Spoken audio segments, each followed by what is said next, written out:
Hosted by you slash always underscore never underscore 5555. I, 45F, have a dear friend, Lauren, 43F. We grew up together, and she was a bridesmaid at my wedding 20 years ago. Several years ago, my husband and I had a great opportunity to work and live abroad for a few years. This required us to sell our house and most of our belongings, putting the rest in storage. One item I didn't want to let go of was a beautiful antique crystal lamp that belonged to my late grandmother. It holds many important memories for me. Unfortunately, our storage unit was so full that I was afraid I wouldn't be able to fit it in without giving up something else we wanted to keep. I mentioned this dilemma to Lauren, and she immediately offered to hold on to the lamp for me. She said it would look gorgeous in her living room and that she'd be proud to display it there until we returned. I was thrilled. Well, our time abroad recently came to an end, and we are now back in the US. We bought a new house, collected our belongings from storage, and are in the process of furnishing it. I asked Lauren for my lamp back, and she got all upset, insisting that she understood it was a gift. I reminded her that it was a family heirloom that she promised to keep for me until I returned, but she insists that's not how she remembers it. She said she adores the lamp, it's the focal point of her living room decor, and that if I demanded it back, our friendship would be over. I'm heartbroken. She is one of my oldest friends, and while she can be quirky, she's never done anything like this before. I don't want to lose her friendship, but I also don't want to lose a treasured family heirloom.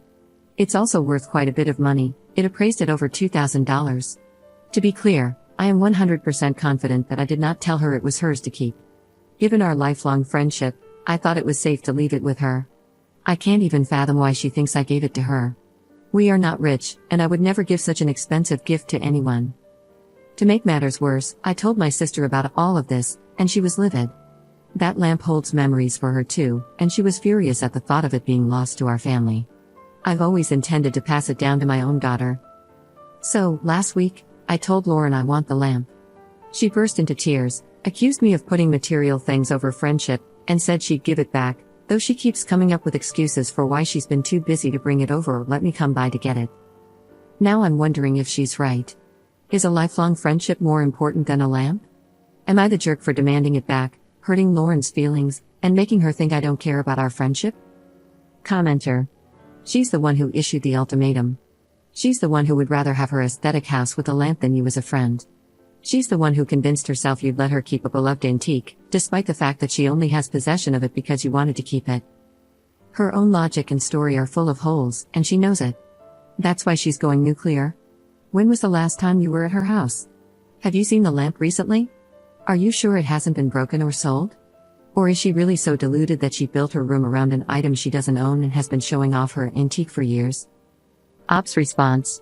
Yeah, I have to agree with you. Oh, and yes, I did swing by her house to say hello a few weeks ago when we first got back, and the lamp was there. I didn't ask for it back at that time because we were still in the process of buying a house, so I had no place to put it. But I do now, and damn it, I want it back. Update 1 day later. I got the lamp back. I want to thank everyone who commented for all the support. It helped me realize how I was allowing Lauren to manipulate me into believing that I was somehow in the wrong for wanting my lamp back. Early this morning, I drove over to her house. It's Saturday, so I figured she'd be home, and she was. I could tell as soon as she opened the door that she knew why I was there. And yes, the lamp was there. Someone suggested in the comments that I bring her a bottle of wine to thank her for caring for my lamp, and I thought that was a great idea. Lauren does love wine. I brought her a very nice bottle that we brought back from abroad. I said I was sorry things had gotten tense between us and told her that I value her friendship very much. I handed her the bottle and told her it was a gift to say thank you for taking such good care of my grandma's lamp. I said, I'm sorry if there was any confusion about my intention in letting you hold on to it, but I think you know now how important that heirloom is to me and my family, and I need to take it back. She kept saying she believed it was a gift, but I stood my ground and told her she was remembering it wrong. I reminded her that it was a family heirloom. I said, think about this, to you, it's a pretty lamp. To me, it's a reminder of my departed grandma and all the wonderful time spent in her house with this lamp lighting up her living room. How could she argue with that? I didn't get angry, I remained calm but firm. In the end, she just threw her hands up and said, fine. I unplugged the lamp, gave her a hug, and left. She was clearly upset, but I didn't stick around to see how she reacted. I don't know what's going to happen with our friendship. I will say that I feel differently about her now, but if she's willing to move past this, so am I. Lifelong friends are hard to come by, and one dispute shouldn't end it. If we do move forward, I will know not to trust her with something like this again. But it's entirely possible I will never hear from her again. I don't plan on reaching out anytime soon. There were too many comments for me to address them all, but I want to answer a few questions. First, I wasn't going to get the police involved. This is a civil matter, not a criminal one. I know I had the option of small claims court, and I guess I would have gone that route if necessary. I have plenty of photos of that lamp in my other house and even in my grandma's living room. My sister lives in another state, so bringing her wasn't an option. My husband would have come with me, but I wanted to try to work this out between us. Yes, I should have gotten something in writing before we left, but it was a very chaotic time, and I just didn't think about anything except being grateful that I didn't have to figure out how to squeeze the lamp into storage. Lesson learned. I don't really care what she says to our mutual friends. If anyone asks me about it, I'll tell them the truth. Commenter. Well done on getting your lamp back and remaining calm and kind.